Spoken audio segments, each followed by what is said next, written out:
What's up, Last Claudia?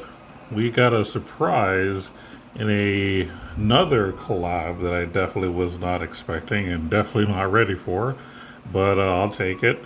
So this is going to be the rerun of ReZero. For those who don't know, this is one of the first anime collabs we ever had, and the longest we've ever been to a collab having a rerun. Like this is a long time coming. Today we're going to focus on the character Ram. This is going to be the Earth Mage that we got. Also, this is our first collab that's combining with a holiday theme, so that's interesting as well. So yeah, go ahead and just take a look at her. All right, so we're gonna first look at her the unit screen just on the gotcha page just to kind of see what she is at base. A few things to note. She is nil to silence, which is excellent since she is a mage. She's gonna try to do as much magic damage as possible.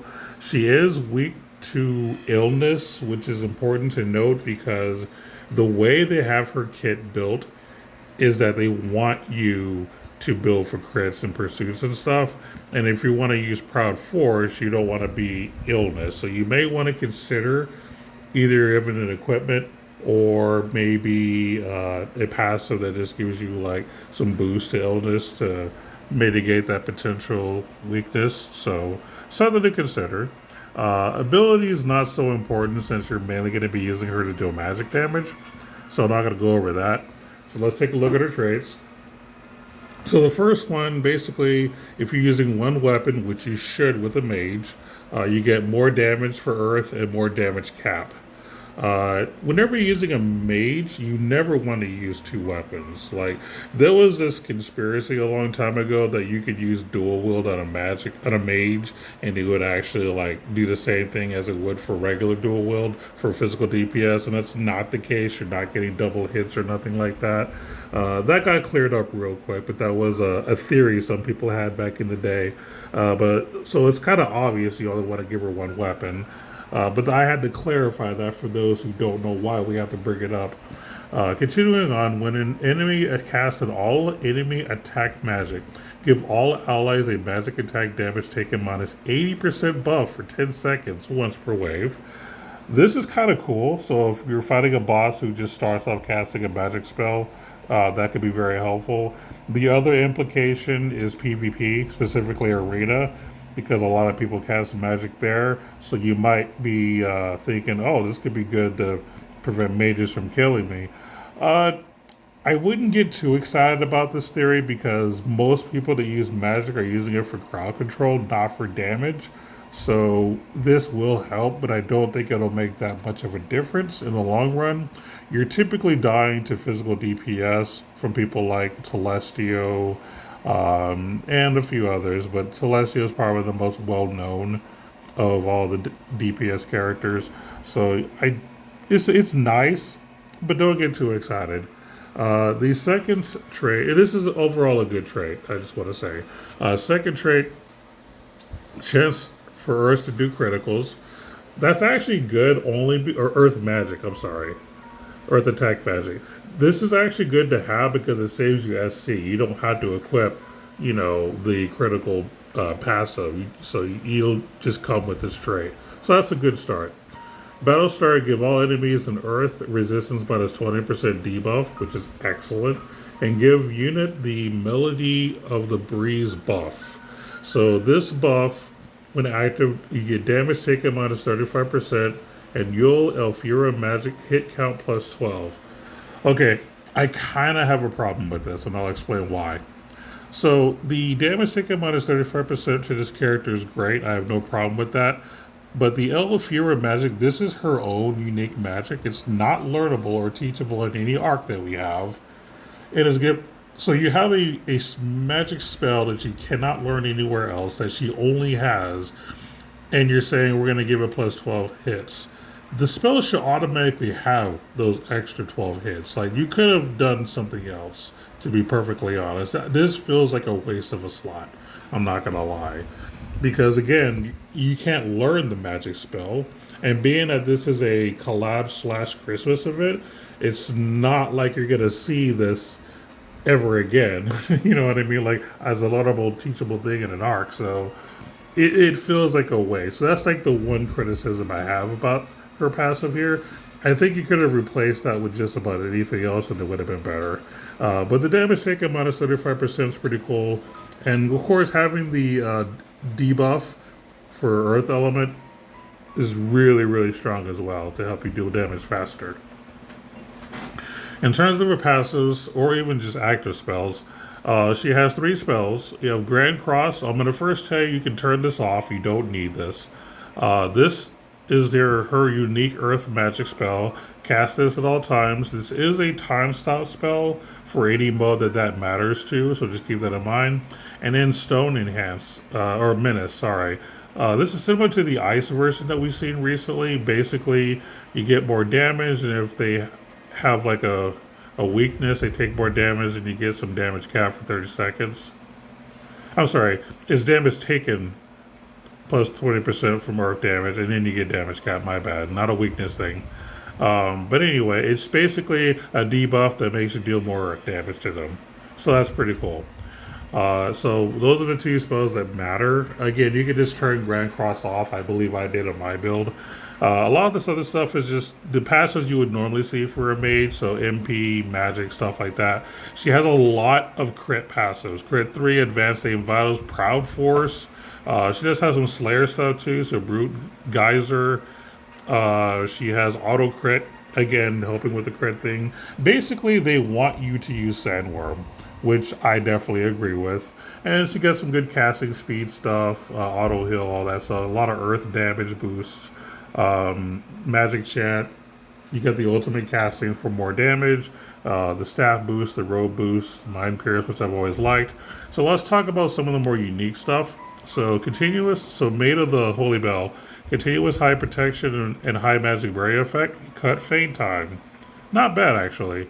And then basically this gives that unique spell that she has for magic damage, more damage than damage cap. And when casting magic, you get less damage taken. So that's kind of cool. She has a lot of survivability for a mage, which is impressive. Holiday Dress, you get continuous grand aura effect. When the robe is equipped, you get damage taken minus 20%.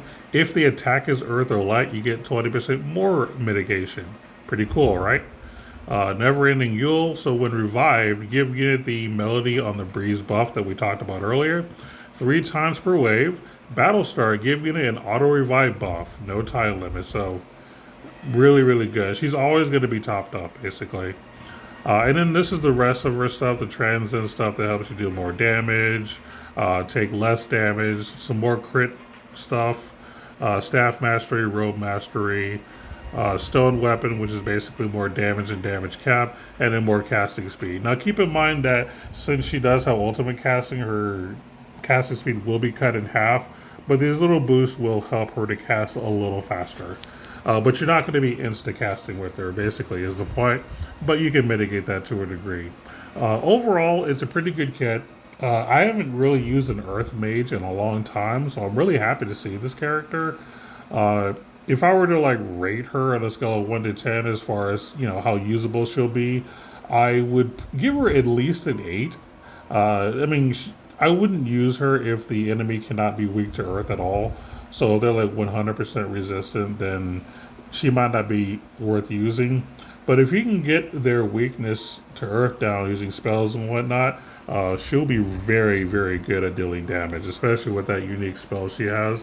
And she can do debuffs and stuff. So really, really good mate. Like I said, I think 8 or 9 is kind of where I would put her. I would say 8 only because she's not very universal.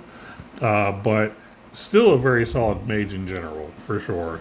What we're going to do is we're going to go ahead to find my build, and I'll just let you know what I've done for my passive. So let's take a look.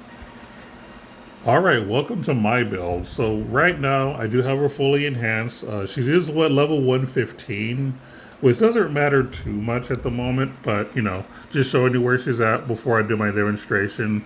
She is Awakened 7 right now. So I'm getting there. She's almost max. All of her skills are learned.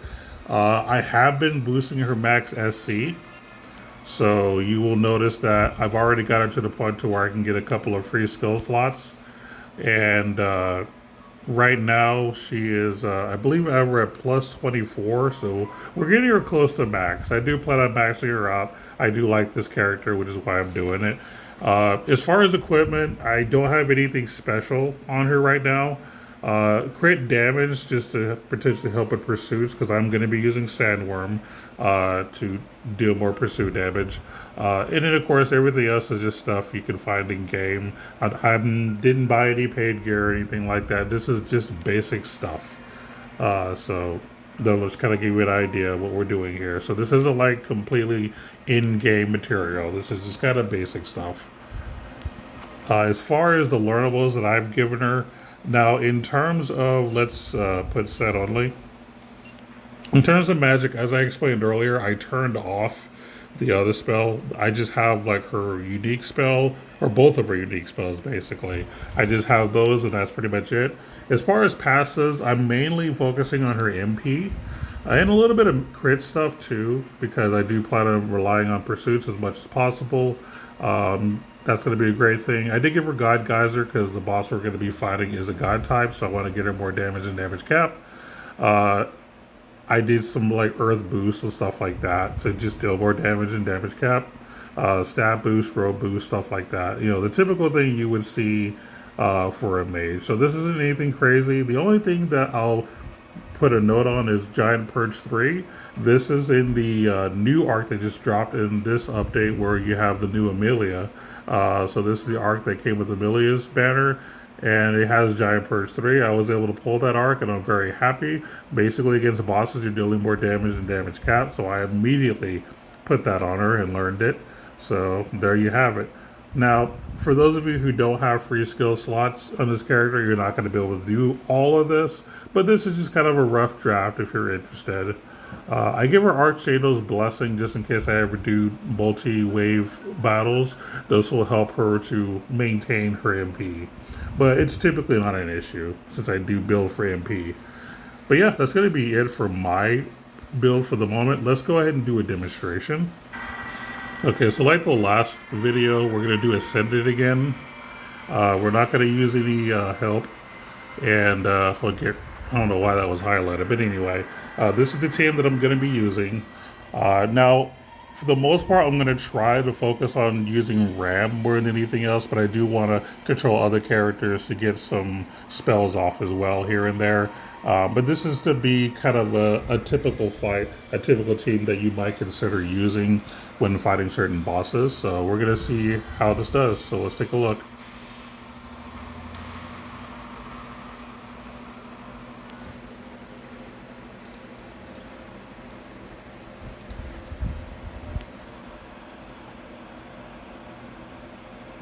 Basically, I'm going to start out doing as many debuffs as possible and then just start dealing as much damage as possible. Don't know if we're going to survive all of the hits, but this mage is pretty tanky, so she might be able to take the special move. We'll see.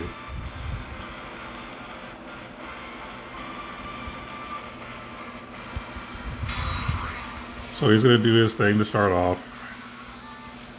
Now, we're going to start by doing Apply on the other girl so she can do her thing while we're in the background. I'm not going to worry about casting any arc skills this game. Why she has Thunder... Oh yeah, Thunder Circle is how you lower their earth resistance. So that's something to consider. Maybe we'll do that. And then we'll do Stone Menace with her. Just to lower her... to increase our damage, basically. I don't know if that went off successfully or not. Let's go ahead and just start off casting and just kind of go from there. Now, while that's happening, we're going to use her to do weak. And then we'll go ahead and start recasting the El Yura spell. The Eula El Fura, sorry. So she's still casting. Okay, while her new spell is casted, we're going to switch over to the other mage, get some high nemesis, and then start casting the Elfura again. Well, didn't quite work. I don't think I got that first spell off on her earlier. I might have to try recasting it once she casts again. Let's just do it just to be sure. No, it's interrupting me right now. Okay, let's see. Okay, so we did lose our physical DPS, but it's not a big deal. I think she'll manage. I'm not going to worry about doing anything yet. Here we go. And the boss is almost dead at this point, so I'm not super worried. I think Fal's going to die again, by the way, because I think she just got revived. But there goes Ram. She's not dying. She didn't die. That's pretty cool. So let's get some casting going on. She doesn't get interrupted super easy. Let's make sure she's got some debuffs going on. And then we'll just do this.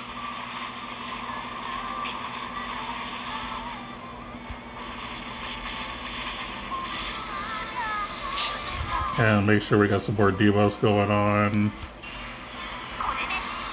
I'm not worried about resurrecting. This isn't about Foul. And there you have it.